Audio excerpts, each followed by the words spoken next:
Bonjour tout le monde, bienvenue à Personnalité. Ici Catherine Gignac. J'espère que vous avez passé une belle semaine. Moi, je suis très heureuse de vous présenter notre personnalité de la semaine. Elle s'appelle Cléomède, elle a 22 ans, elle est chanteuse, rappeuse et compositrice et on peut la voir performer régulièrement sur la scène montréalaise.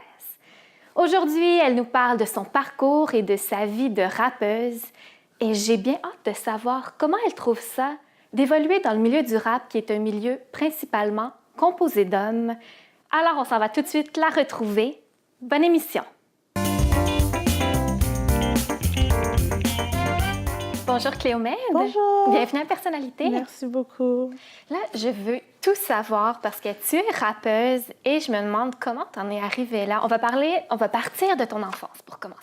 Oh, mon enfance, j'ai grandi à l'église. J'ai 3 sœurs. Ma mère est vraiment une femme très, très religieuse. Okay. Et quand j'étais jeune, on était dans la classe enfantine, une petite chorale pour les enfants. Puis c'est là que j'ai appris à chanter, j'ai appris les notes de musique, j'ai appris à savoir c'était quoi mon thème de voix. Ah oui, puis tu étais toute jeune. Tu avais quoi? Tu avais 5 ans? 2 ans. 2 ans? Quand j'ai vraiment commencé à chanter pour vrai, à pouvoir parler vraiment bien, 5 ans. OK. Et l'affaire qui est drôle, quand j'étais dans la classe enfantine, j'avais une voix tellement aiguë qu'on me disait « chante moins fort, chante moins fort, chante moins fort ». Je chantais fort, mais très, très aigu. C'est après, quand j'ai commencé à grandir, vers 12 ans, on me donnait des solos à la chorale, etc. pour l'église. Ah oui, déjà?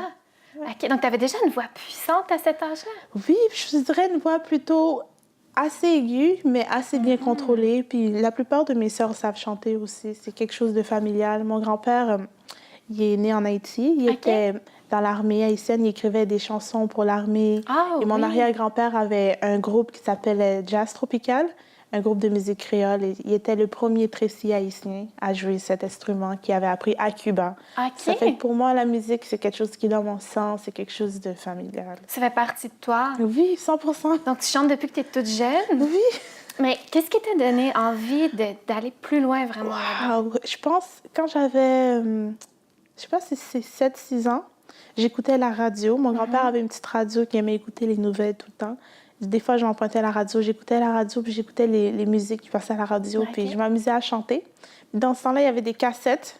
Donc, je mettais la cassette, je faisais record, puis je m'interviewais moi-même. Je disais, voici Cléomède à telle émission.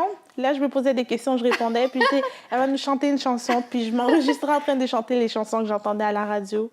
Puis, je sais pas, ça m'a juste collé à la peau. J'ai toujours voulu faire de la musique. C'est toujours... Qu'est-ce que tu chantais dans ce temps-là? Ah, des chansons d'église, parce que c'est ça que je savais par cœur. OK. Des musiques Mariah Carey, Ah oui, Whitney OK. Houston, Céline Dion, Beyoncé, ensuite Rihanna. Toutes ces petites chansons. Passer un peu Ah oui, par j'aime les styles tous les musicaux. styles musicaux. Oui, j'aime ça vraiment. Mais ensuite, tu as décidé quand même d'aller étudier là-dedans. Oui, j'ai été à Burman University, Burman University en Alberta. J'ai étudié en chant. Et pour moi, c'était une belle et une très mauvaise expérience. OK, comment ça? On commence par le bon côté. Le bon côté, c'est l'université. J'avais 17 ans. Je faisais partie des plus jeunes qui étaient là. La plupart des gens là avaient 25 ans et plus. OK. Je n'étais pas loin de mes parents. Je pouvais faire plein d'affaires. J'étais un peu pas mal libre. C'était la première fois que tu partais de la maison familiale? Ah oui, comme ça, oui, aussi longtemps. Puis c'était un petit peu difficile parce que moi, on est vraiment une famille très unie, moi et mes sœurs. C'est mes meilleures amies, moi et ma mère aussi. Ça fait qu'être loin d'eux, ça a été vraiment un choc. Pour moi, une nostalgie. J'ai fait une grande dépression. OK. Et aussi, je m'attendais qu'en étudiant en musique, je pensais que j'allais apprendre du jazz. Parce que moi, je capote le blues, Toi, le jazz. tu aimes le jazz, le blues? J'aime ça. OK. Amy Winehouse était une de mes chanteuses préférées jusqu'à maintenant. Et quand je suis arrivée là-bas, c'était vraiment pas ça. C'était de la musique classique. OK. On chantait de l'opéra, du bel canto. Oh! Et c'était très spécial. Tu t'attendais pas à ça? Ma prof était très stricte. Miss Monroe, elle jouait vraiment pas. Quand tu prenais, elle me disait, OK, étends-toi par terre. Je vais t'apprendre à faire la respiration. Mettais les 2 mains sur mon ventre. Elle a dit, chante. Elle a dit, non, c'est pas ça. Puis elle pèse ton ventre pour que tu atteignes la note. Mais elle était vraiment stricte, un peu folle. Mais waouh! Madame Monroe? Oui, Madame Monroe, ça m'a aidé à vraiment travailler ma voix et savoir que oui, j'aime chanter, mais il y a toute une technique qui vient là-dedans, il y a toute une maîtrise. Mais j'imagine que d'aller là-bas, ça t'a donné justement la technique, peut-être. Le classique, c'était peut-être pas ton genre, mais j'imagine que ça t'a appris... Oui, franchement, oui, ça m'a aidé à maîtriser ma voix et ma respiration, parce que des fois, quand je chantais, j'avais de la misère à tenir une note. J'étais essoufflée. OK. Puis maintenant, j'ai une meilleure maîtrise de mes Donc ça, notes. j'imagine que c'était le côté un peu plus négatif de ton expérience là-bas. Oui, être loin de mes parents aussi. Le fait que j'étais plus jeune, c'était plus difficile pour moi de me faire des amis parce que les gens me voyaient comme « Ah, she's young. C'est ça, t'étais plus jeune qu'ils Ouais, ont. c'est ça. Puis après cette expérience-là, qu'est-ce qui s'est passé? T'as continué Je dans suis le revenue chant? au Québec et j'ai fait partie d'un band de blues et de jazz. J'avais répondu à une annonce sur Craigslist ou Kijiji, quelqu'un qui chantait, un groupe qui cherchait une chanteuse pour un band. J'ai dit, je vais y aller. Là, c'était à Solo Drum Studio. Là, je suis arrivée, je vois des messieurs dans la quarantaine, vingtaine et tout. Il y avait un saxophoniste, un gars qui faisait le drum, basse, guitare, trompette. Non, il n'y avait pas de trompette. Non, c'est ça. Là, moi, je suis arrivée là. J'ai dit, qu'est-ce que j'ai chanté? Ils ont dit, quelles chansons que tu veux nous faire? On les connaît toutes. J'ai dit, je les connais toutes. Ah oui? On les connaît toutes. Là, j'ai fait Rock Me Baby de Tina Turner. Puis j'étais un peu gênée au début. Il y a quelqu'un dans le groupe qui m'a dit, je sais que tu es capable d'aller plus loin. Tu es gênée. Okay. Tu chantes bien, mais on voit que tu peux pousse ta voix. Puis ça m'a aidé à prendre confiance en moi, dans mon talent et à apprendre à chanter mieux et à me sentir plus à l'aise devant un public. Le groupe ça a fait partie de tes premières expériences sur scène? Ah oui, j'avais 18 ans. Le hic, c'est qu'on devait chanter dans des bars et souvent, je pouvais pas parce que j'avais pas encore 18 ans. Ah! À moins que je disais pas mon âge, mais des fois, c'est un risque à ne pas prendre. Oui, c'est sûr. Même comme chanteuse? Oui, parce qu'il y a de l'alcool et tout. C'est vraiment 18 ans et plus pour tout le monde. Mais maintenant, tu es une rappeuse. Alors, qu'est-ce qui s'est passé? L'année passée, j'ai commencé ma carrière de rap. J'avais rencontré mon mari qui était mon chum dans ce temps-là. Puis lui, il écoutait beaucoup de rap français. OK. Et du rap d'ici aussi. Mais c'est la première fois que j'entendais ça de ma vie. J'ai entendu parler de Booba et tout, mais j'écoutais vraiment pas ça. J'écoutais plus du rap anglophone. Là, j'ai dit, fais-moi entendre les artistes que tu écoutes. Elle a dit, OK, ça, c'est un de mes artistes préférés. J'ai dit comme, ça sonne vraiment bien. Là, il me fait entendre d'autres gens. Là, j'ai dit, tu sais quoi, j'ai parti une carrière en rap, puis je vais être la meilleure rappeuse de Montréal. Il a ri de moi. Il a fait, OK, t'es cute. Il n'y a aucune fille qui rappe ici. Mais je sais qu'il y a des filles, mais lui, pour lui... Et on va savoir ce qui s'est passé avec ta carrière de rappeuse tout de suite après la pause. Restez là. Alors, Cléomède, juste avant la pause, on disait que tu as commencé à découvrir le rap avec ton copain de l'époque, qui est aujourd'hui ton mari. Donc, on va continuer, on va reprendre où on en était. Oui, donc il m'a fait découvrir des artistes de Montréal qui l'écoutaient, puis j'étais vraiment impressionnée parce que quand j'ai grandi, les gens sous-estimaient beaucoup la musique d'ici. Ils disaient « Oh non, c'est pas bon », mais quand j'ai pris le temps d'écouter, j'ai dit « Wow, that's really good ». Donc, c'est de la musique qui se faisait ici, au Québec? Oui, des artistes d'ici. Là, je lui ai dit « Moi, j'aimerais ça rapper. Je chante, j'aimerais continuer à chanter, mais ajouter le rap à mon style de musique. » Là, j'ai dit « Je vais le faire et je vais être la meilleure qui le fait. » Les Harry. Il a dit « Ah, OK, t'es cute.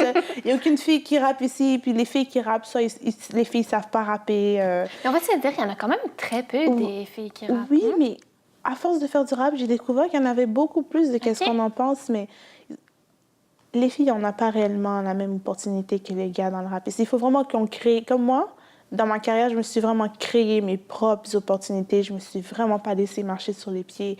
Et c'est arrivé de nombreuses fois où des gens voulaient me marcher sur les pieds et me dire que parce que je suis une fille, je devrais être traitée différemment. Ah oui, c'est arrivé qu'on t'a dit ça? Beaucoup de fois, ça arrive même jusqu'à présent.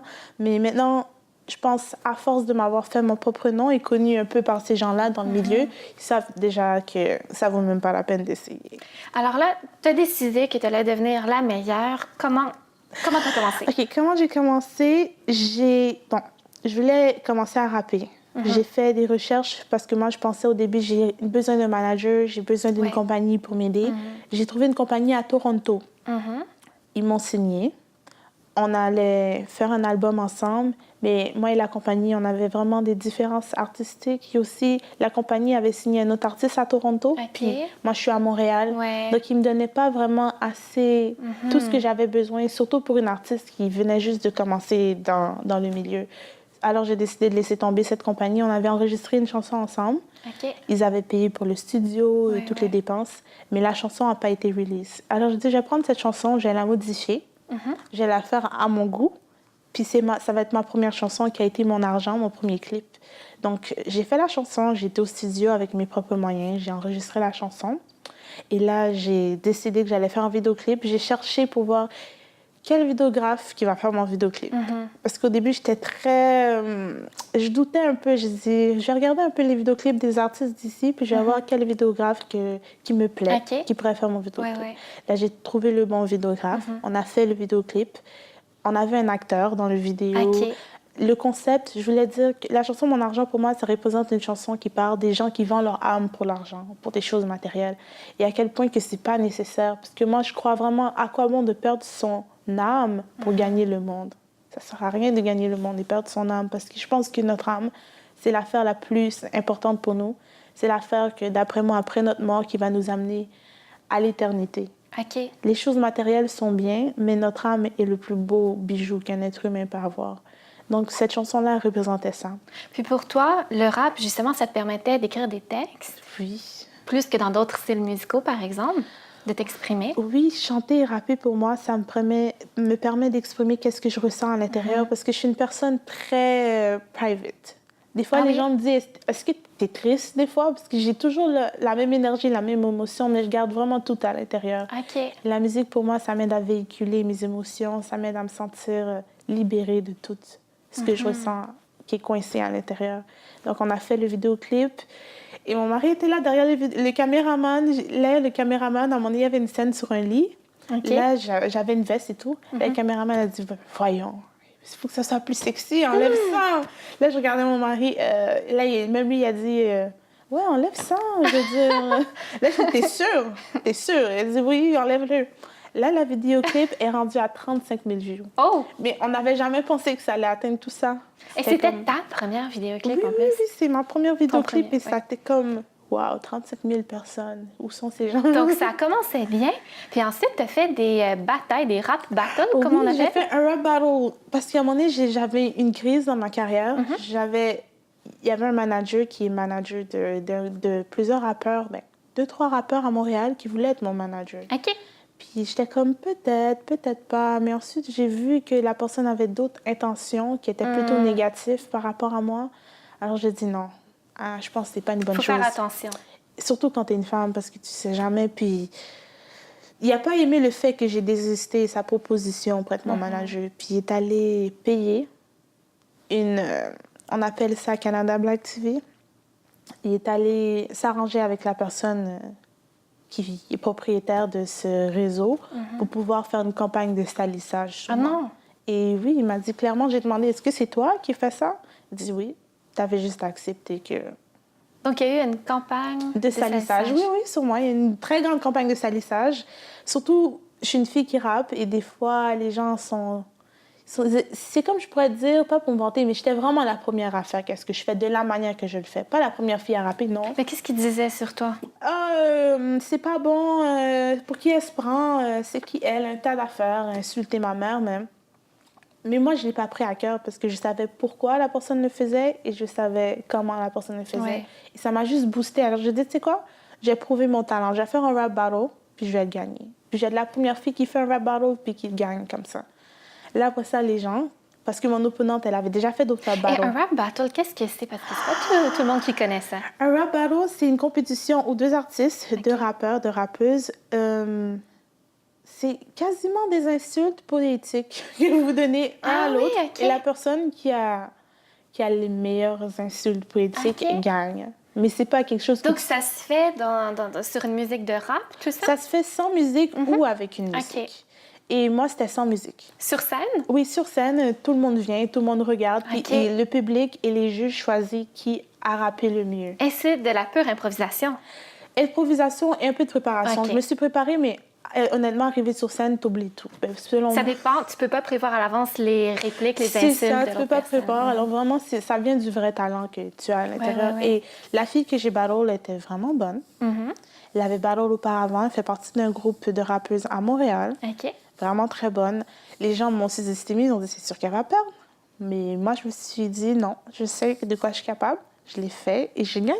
Et c'est toi qui as gagné et tu es la première femme à Montréal à gagner un rap battle. Oui, puis j'en suis vraiment fière parce que c'était vraiment une très belle expérience, très épeurante. Vraiment très épeurante, très belle. C'est comme l'énergie que tu ressens sur scène, c'est magique. C'est comme si tu ne sens plus ton corps. Tout vient de l'intérieur, tout vient de ton cerveau. Comme, tu passes un mode survie quasiment parce que la personne t'attaque. Faut que tu gardes ton sang-froid. Tu n'es pas là pour te battre, tu es là pour montrer ton talent. Et tu dois répondre de la manière la plus poétique que tu es capable. En tout cas, c'est tout un exploit. On va reparler de tout ça après la pause. Restez là en compagnie de Cléomède. On est de retour à Personnalité en compagnie de la chanteuse et rappeuse Cléomède. Donc, Cléomède, ton plus récent vidéoclip s'appelle Daddy's Little Girl. De quoi il est question dans ton vidéoclip? Mon vidéoclip parle de moi et de ma relation que j'avais avec mon père. Mon père a été arrêté pour proxénétisme quand j'étais jeune. Ça m'a vraiment marqué. Et ce vidéoclip-là illustre les gens qui mènent ce mode de vie, à quel point ça peut être néfaste pour leur famille, leurs enfants, et pourquoi on ne devrait pas, promouvoir la culture du pimpage. Parce que j'ai remarqué, surtout à Montréal, on promote souvent cette culture de pimpage qui est vraiment, vraiment très négative. Mais toi, ayant vécu cette expérience-là, ça doit t'affecter d'une façon particulière? Oui, ça m'a affectée parce que moi, je pourrais dire que j'avais peur des garçons quand j'étais jeune. Okay. J'avais peur d'avoir une relation avec les garçons. Mon père n'a jamais été méchant envers moi. Okay. Il a toujours été très gentil, très aimant. Mais juste le fait que je comprenais pas c'était quoi être un pimp. Et quand j'ai grandi, j'ai compris c'était quoi. J'avais peur qu'un gars me fasse la même affaire. Ouais. Mais heureusement, non. Mais est-ce que tu t'en doutais avant d'apprendre la nouvelle? Non, parce mes parents sont séparés depuis ma naissance, mais j'ai déjà habité avec mon père. On avait vraiment une vie de famille normale, du souper à 6 heures. Okay. Vraiment, aucun de ses amis venait à la maison. C'est vraiment la famille la plus normale. C'est quand il a été arrêté que je suis. OK. Comment tu as vécu ça? Au début, j'étais frustrée contre lui, mais ensuite, je me suis dit, j'ai un seul père. Il faut apprendre à pardonner. Si on veut être pardonné. Je l'ai pardonné, puis je l'aime. Puis c'est un peu ce que tu transmets à travers ton vidéoclip. Oui, ça revient à faire une bonne chanson. Et aussi, ça m'a servi à apprendre plus tôt que dans la vie, tu sais. Les gens font des erreurs, mais ça ne veut pas dire qu'ils sont des mauvaises personnes. Il faut apprendre à les pardonner. On va regarder un extrait à la toute fin de l'émission de ton vidéoclip. Mais j'aimerais savoir maintenant tes projets pour l'avenir. Qu'est-ce qui s'en vient, Cléomède? J'ai une audition pour une tournée de spectacle qui va se passer au Québec. On se croise les doigts. Et aussi, j'ai un photoshoot, j'ai mon album que je travaille là-dessus et plein d'autres projets, des featuring avec d'autres artistes à Montréal, très intéressants. Donc, tu as un album qui s'en vient? Oui, ça s'appelle La Reine et le Roi. Parce que je me considère comme la reine et le roi du rap de Montréal. Comme la reine et le roi en même temps? Et le roi, oui. La meilleure rappeuse et la meilleure chanteuse.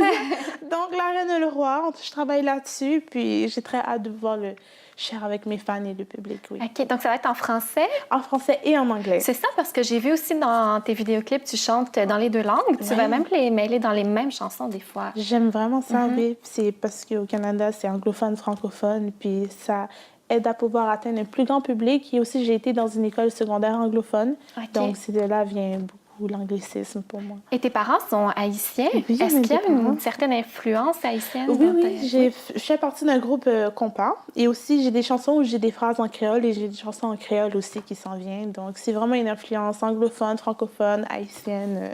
Hablo espagnol un poquito. Donc aussi un peu en espagnol, c'est ça. Pourquoi pas tout mêler? Puis, où est-ce qu'on peut te voir en spectacle? On peut me voir, mon prochain spectacle est à Toronto le 25 mai au Revival. Et donc, ça, c'est mon prochain spectacle pour l'instant. Donc, I'm looking forward to that. Comment est-ce qu'on peut te suivre? Est-ce que tu as une page Facebook? Oui, ma page Facebook, c'est Cléomède. Ma page Instagram, c'est Queen_Cléomède. Et mon Snapchat, c'est Popperidge. Et tu es assez active, on peut suivre tout ce qui se passe. Oui, je réponds aux messages, je fais tout. Super. En tout cas, bonne chance, Cléomède, dans ta carrière. Merci beaucoup d'avoir passé cette entrevue avec moi. Merci à vous, merci. Donc, c'est déjà tout pour aujourd'hui. On se retrouve la semaine prochaine avec une autre personnalité de la semaine. D'ici là, portez-vous bien. À bientôt tout le monde.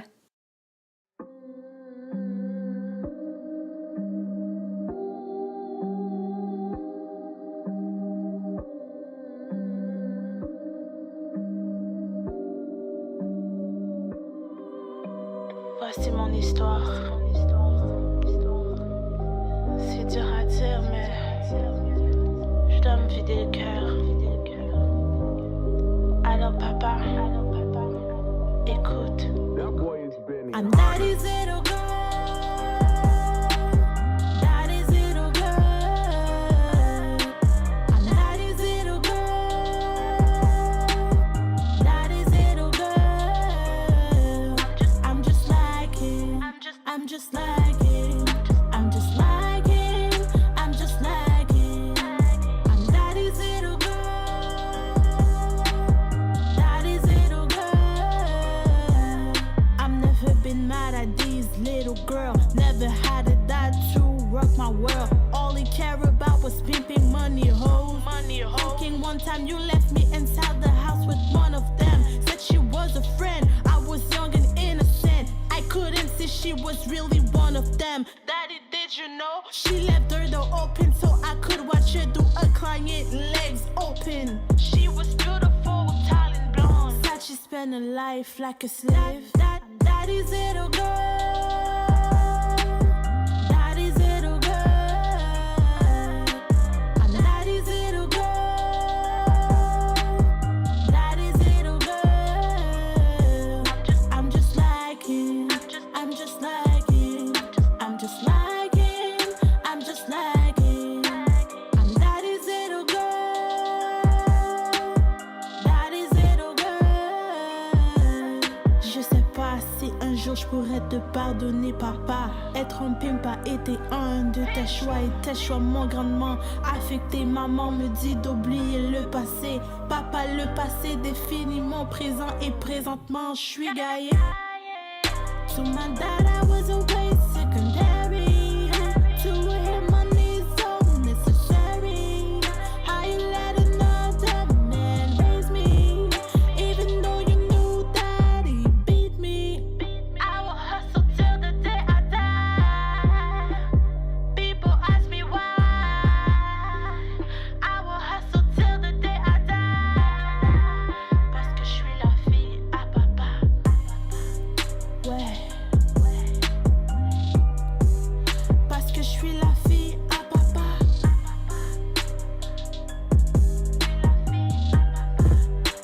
Je suis la fille à mon papa. Daddy's little girl. Daddy's little girl. I'm daddy's little girl. Daddy's little girl. I'm just like him. I'm just like him. I'm just like